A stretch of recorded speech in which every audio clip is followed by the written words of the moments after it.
Meghan Markle's cooking show with love, Meghan, is finally here. And surprise, surprise, it's every bit as authentic as her carefully curated image. She promised an intimate at-home experience, but as it turns out, her home isn't quite what she'd have us believe. Why? Because Meghan Markle chose to film her show not in the Montecito mansion she shares with Prince Harry and Invisikids, but in a rented $5 million estate 2 miles away from her actual home. The Cipolla family estate. Because nothing screams real and down-to-earth like borrowing a sprawling gated property from one of the wealthiest families in Montecito.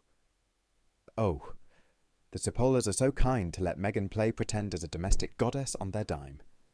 The estate boasts 8 acres of avocado and lemon groves, as if that's going to make her cooking any more relatable.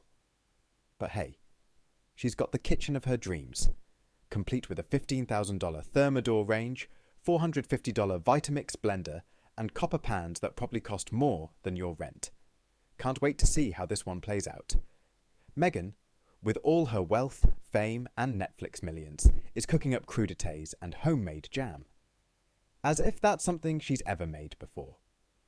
Oh, and there's a cameo from Mindy Kaling, because what's a cooking show without your celebrity friends making it look like they're actually enjoying your totally not staged meal? Meghan's cooking style involves stirring up an aesthetic. Not actual meals, though. Her kitchen looks like a Pinterest board come to life, not a place where anyone would actually want to eat. And the children? Well, don't worry about them. They're off somewhere else. Probably at home with the nanny while Meghan plays house in someone else's garden. You'll hear vague references to them. Milkshakes, maybe.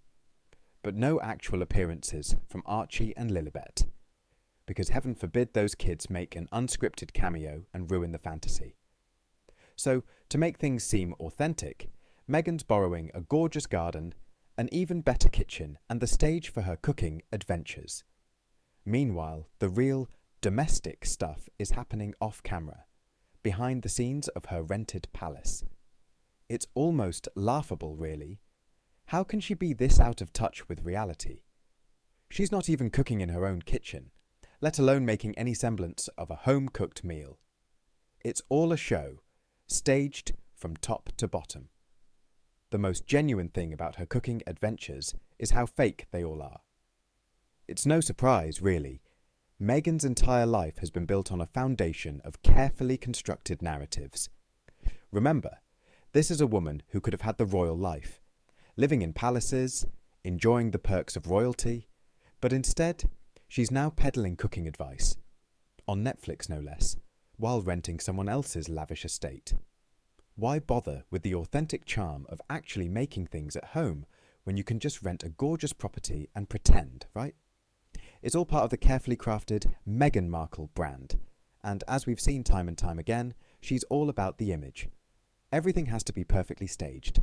The house, the garden, the cooking pots, the celebrity guests. It's like watching someone try to play Martha Stewart without understanding what actual hard work looks like. Because let's be honest, Martha actually renovated homes, built businesses, and created something real. Meghan. She's just borrowing other people's homes and calling it a day. If you thought this cooking show was going to give you a glimpse into Meghan's real life, think again. You're just getting another chapter in her ongoing saga of carefully curated appearances and a kitchen that's as fake as her entire persona.